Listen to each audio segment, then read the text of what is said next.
হাজার হাজার হামলার পরও কেন ইরান পুরোপুরি ভেঙে পড়ছে না? আমেরিকার সামরিক সাফল্য কি আবারও রাজনৈতিক বাস্তবতার কাছে আটকে যাচ্ছে? ইরানের নতুন নেতৃত্ব কেন এখনো নতি স্বীকার করছে না? কেন এই যুদ্ধ মধ্যপ্রাচ্যে আমেরিকার পুরনো ব্যর্থতার স্মৃতি ফিরিয়ে আনছে? হামলা এত বড় হলেও কেন ইরানের শাসন ব্যবস্থা এখনো টিকে আছে? আপনারা দেখছেন TVN24 নিউজ নেটওয়ার্ক। সবশেষ আপডেটে স্বাগত জানাচ্ছি আমি তাসমিয়া টুম্পা। ইরানের বিরুদ্ধে আমেরিকা ও ইসরায়েলের সামরিক অভিযান যত দীর্ঘ হচ্ছে তত স্পষ্ট হচ্ছে একটি পুরনো বাস্তবতা। মধ্যপ্রাচ্যের সামরিক শক্তি দিয়ে দ্রুত রাজনৈতিক ফল এনে ফেলা যত সহজ মনে হয়, বাস্তবে তা ততটা সহজ নয়। ফেব্রুয়ারি 28-এ যুদ্ধ শুরু হওয়ার পর থেকে আমেরিকা নিয়মিতভাবে জানিয়ে আসছে তারা ইরানে হাজার হাজার লক্ষ্যবস্তুতে হামলা চালিয়েছে। বুধবার পর্যন্ত আমেরিকা হিসেবে সেই সংখ্যা 7,800 ছাড়িয়েছে। ইসরায়েলও জানিয়েছে তাদের হামলার সংখ্যা 7,600 এর কাছাকাছি পৌঁছেছে। আকারের দিক থেকে এটি নিঃসন্দেহে এক বিশাল সামরিক অভিযান। ওয়াশিংটনের শীর্ষ কর্মকর্তারা এটিকে ইরানের সশস্ত্র সক্ষমতার বিরুদ্ধে এক বিধ্বংসী আঘাত হিসেবে তুলে ধরছেন। কিন্তু এখানে বড় প্রশ্ন তৈরি হচ্ছে, এত হামলার পরও কি ইরান সামরিকভাবে ভেঙে পড়েছে? উত্তর হচ্ছে পুরোপুরি নয়। ইরান এখনও পাল্টা আঘাত হানছে, শুধু সরাসরি নয় বরং নানা অপ্রচলিত ও অসম পদ্ধতিতে। নতুন নেতৃত্ব রাজনৈতিকভাবে নতি স্বীকারের কোনো লক্ষণ দেখাচ্ছে না। ফলে পরিস্থিতি আবারও সেই পরিচিত মধ্যপ্রাচ্য বাস্তবতার দিকেই যাচ্ছে, যেখানে আমেরিকার সামরিক সাফল্যকে দ্রুত রাজনৈতিক সাফল্যে রূপান্তরিত হবে বলে আশা করে, কিন্তু শেষ পর্যন্ত ফল দাঁড়ায় অনেক বেশি জটিল। এই যুদ্ধের প্রভাব শুধু যুদ্ধক্ষেত্রে আটকে নেই, পারস্য উপসাগর ঘিরে অনিশ্চয়তা বাড়ায় বৈশ্বিক তেলের দাম উপরে উঠেছে। বিশেষ করে স্ট্রেট অব হরমুজের আশপাশের হামলার ঘটনায় তেল রফতানি নিয়ে উদ্বেগ আরও বেড়েছে।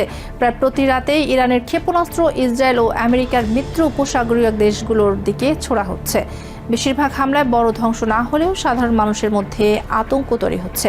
পুরো সংঘাতে ইরান, লেবানন, ইসরায়েল এবং আশপাশের অঞ্চলে 2,300 এর বেশি মানুষ নিহত হয়েছে। ইরানের মিত্র সশস্ত্র গোষ্ঠীগুলো সংঘাতে যোগ দিয়েছে। লেবানন ও ইরাক ভিত্তিক প্রক্সি মিলিশিয়ারা উত্তর ইসরায়েলের দিকে রকেট ছুটছে। এমনকি বাগদাদে আমেরিকার দূতাবাস কমপ্লেক্সেও হামলা চালিয়েছে। অর্থাৎ যুদ্ধ এখন শুধু ইরানকে ঘিরে নেই, এটি ধীরে ধীরে একটি বিস্তৃত আঞ্চলিক সংঘাতে রূপ নিচ্ছে। সবচেয়ে তাৎপর্যপূর্ণ বিষয় হলো, ইরানের বহু শীর্ষ নেতা নিহত হওয়ার পরও শাসন ব্যবস্থা ভেঙে পড়েনি। বরং বিশ্লেষকরা এখন প্রশ্ন তুলছেন, এই যুদ্ধকে ঘিরে যে নতুন মধ্যপ্রাচ্যের কথা বলা হচ্ছে সেটি আদৌ বাস্তবে কোনো রূপ নেবে, নাকি আগের বহু যুদ্ধের মতো সেটিও শেষ পর্যন্ত এক মরীচিকা হয়ে থাকবে? ম্যাসাচুসেটস ইনস্টিটিউট অব টেকনোলজির অধ্যাপক কেটলিন টেলম্যাচ বলছেন, আমেরিকার একটি পুরনো প্রবণতা আছে। তারা মনে করে বিশাল সামরিক শক্তি ব্যবহার করে রাজনৈতিক ফলাফলও নিজেদের মতো করে গড়ে নেওয়া যাবে। কিন্তু ইতিহাস বারবার দেখিয়েছে, আকাশ থেকে হামলা চালিয়ে বড় সামরিক ক্ষতি করা গেলেও তাতে বড় রাজনৈতিক পরিবর্তন নিশ্চিত হয় না। এই জায়গায় ইরানের কৌশল আলাদা। তারা কখনোই আশা করেনি যে প্রচলিত সামরিক শক্তি দিয়ে আমেরিকার সঙ্গে সরাসরি পাল্লা দেবে, বরং তাদের এমন যুদ্ধ কৌশল সেখানে সংঘাত দীর্ঘায়িত করা হয়, প্রতিপক্ষের খরচ বাড়ানো হয় এবং সময়ের সঙ্গে সঙ্গে তার রাজনৈতিক ইচ্ছাশক্তি দুর্বল করে দেওয়ার চেষ্টা করা হয়। পারস্য উপসাগরে ইরানের রেভলিউশনারি গার্ড দীর্ঘদিন ধরেই ছোট নৌযান, মাইন আর দ্রুতগতির বোট ব্যবহার করে হঠাৎ আঘাত হানার কৌশল গড়ে তুলেছে। স্থলভাগে তারা নিজেদের বাহিনী ছড়িয়ে রেখেছে যেন একসঙ্গে পুরো কাঠামো ধ্বংস করা না যায়। এমনকি যুদ্ধের প্রথম দিন ইসরায়েলি হামলায় আয়াতুল্লাহ আলী খামেনি নিহত হওয়ার আগেই নাকি গুরুত্বপূর্ণ সামরিক ও সরকারি পদের জন্য বহুস্তরীয় উত্তরসূরি পরিকল্পনা করে রাখা হয়েছিল। ইরানের পাল্টা হামলার আরেকটি দিক হলো যুদ্ধের ভৌগোলিক পরিধি বাড়িয়ে দেওয়া। ড্রোন ও ক্ষেপণাস্ত্র হামলা শুধু সরাসরি যুদ্ধরত পক্ষের ওপর নয়, আশপাশের উপসাগরীয় দেশগুলোর সামরিক ঘাঁটি, তেল অবকাঠামো ও বিমানবন্দরেও আঘাত হানছে। উদ্দেশ্য একটাই, যত বেশি দেশকে এই যুদ্ধের অস্বস্তি ও খরচের মধ্যে টেনে আনা যায় তত বেশি চাপ তৈরি হবে। বিশ্লেষক আফশন ওস্তভার বলছেন, ইরানের দৃষ্টিতে এটি অস্তিত্বের লড়াই। শাসক গোষ্ঠী মনে করছে এখানে শুধু প্রভাব নয়, তাদের টিকে থাকাই প্রশ্নের মুখে। তাই তারা নিজেদের অবস্থান ও জীবন দুটোই বাঁচানোর জন্য লড়ছে। এই বাস্তবতা ইরানের নেতৃত্বে অভ্যন্তরীণ বিভাজনও আপাতত চাপা পড়েছে। যদিও সাধারণ মানুষ ভয়াবহ মূল্য দিচ্ছে, 1300-এর বেশি মানুষ নিহত হয়েছে, বহু শহরে বাসিন্দা পালিয়ে গেছে, আর যারা রয়ে গেছে তারা বিস্ফোরণের আতঙ্কে দিন কাটাচ্ছে। তবু বিশ্লেষকদের মতে শাসন ব্যবস্থা বরাবরের মতোই জনগণের কল্যাণের চেয়ে নিজের টিকে থাকাকে অগ্রাধিকার দিচ্ছে। তাদের হিসেবে রাষ্ট্রীয় কাঠামো টিকে থাকলে ধ্বংসস্তূপের মধ্যেও বিজয় দাবি করা সম্ভব। তবে ইরানের সামনেও হিসেব আছে। যুদ্ধ বেশি দীর্ঘ হলে নেতৃত্বের বহু স্তর ঝরে যেতে পারে, কমে যেতে পারে অস্ত্র প্রতিস্থাপনের সক্ষমতা। তাই তারা কতটা পাল্টা আঘাত করবে আর কত দ্রুত নিজের সামরিক সম্পদ খরচ করবে তার মধ্যে একটি ভারসাম্য রাখার চেষ্টা করছে। এই কারণে বিশ্লেষকদের ধারণা ইরান হয়তো ক্ষেপণাস্ত্র ও ড্রোন ব্যবহারের গতি কিছুটা নিয়ন্ত্রিত রেখেছে, যেন যুদ্ধটা টেনে নেওয়া যায়। যুদ্ধের শুরুতে ট্রাম্প ও ইসরায়েলের প্রধানমন্ত্রী বেঞ্জামিন নেতানিয়াহু দুজনেই ইরানের জনগণকে আবার রাস্তায় নামার আহ্বান জানিয়েছিলেন। জানুয়ারিতে যে বিক্ষোভ দমন করা হয়েছিল সেটি আবার জেগে উঠবে এমন আশা ছিল তাদের। কিন্তু এখন পরিস্থিতি অনেক কঠিন। একদিকে শাসক গোষ্ঠীর গুলির ভয়, অন্যদিকে মাথার ওপর বোমা। ট্রাম্পও স্বীকার করেছেন গণঅভ্যুত্থানের জন্য এটি হয়তো আদর্শ সময় নয়। তবু নেতানিয়াহু এখনও বলছেন ইসরায়েল ইরানের ভেতরে বিদ্রোহের উপযুক্ত পরিবেশ তৈরির চেষ্টা করছে। কিন্তু ইতিহাস অন্য কথা বলে। মধ্যপ্রাচ্যকে নতুনভাবে গড়ে তোলার নামে আগেও বহু যুদ্ধ হয়েছে এবং প্রায় সব ক্ষেত্রেই ঘোষিত লক্ষ্য বাস্তব ফলের মধ্যে বড় ফারাক দেখা গেছে।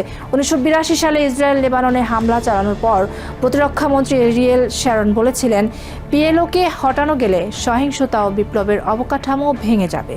কিন্তু অল্প সময়ের মধ্যে হিজবুল্লাহ আত্মঘাতী হামলা শুরু করে এবং লেবানন সংঘাত কখনোই পুরোপুরি শেষ হয়নি। ঢেউয়ের মতো কমেছে, বেড়েছে, কিন্তু শেষ হয়নি।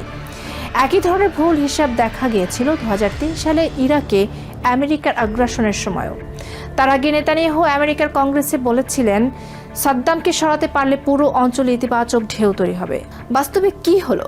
প্রায় 4500 আমেরিকান সেনা নিহত হলো, মারা গেল হাজার হাজার ইরাকি বেসামরিক মানুষ, জন্ম নিল ইসলামিক স্টেট, আর ইরান উল্টো আঞ্চলিক মিলিশিয়া জোট করার আরও সুযোগ পেল।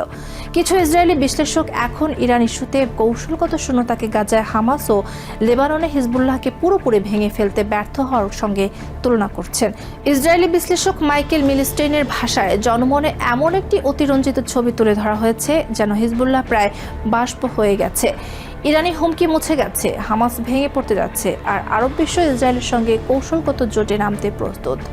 অথচ বাস্তবতা অনেক বেশি জটিল। তার মতে বাস্তবতার বদলে কল্পনা বেশি প্রাধান্য পেয়েছে।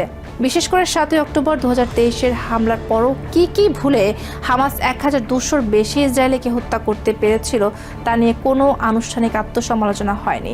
পরবর্তী যুদ্ধে গাজায় 70,000-এর বেশি মানুষ নিহত হয়েছে বলে হামাস নিয়ন্ত্রিত স্বাস্থ্য মন্ত্রণালয় জানিয়েছে, আর পুরো ভূখণ্ডের বড় অংশ ধ্বংসস্তূপে পরিণত হয়েছে।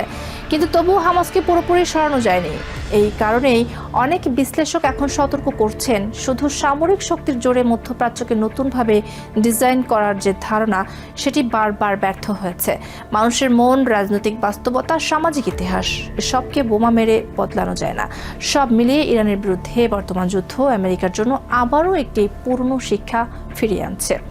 যুদ্ধক্ষেত্রের সামরিক অগ্রগতি মানেই রাজনৈতিক সাফল্য নয়। শত্রুর সেনাবাহিনীকে গুরুতর ক্ষতি করলেও তার প্রতিরোধ ক্ষমতা, আঞ্চলিক নেটওয়ার্ক বা ক্ষমতা টিকিয়ে রাখার মানসিকতা পুরোপুরি ভেঙে ফেলা যায় না।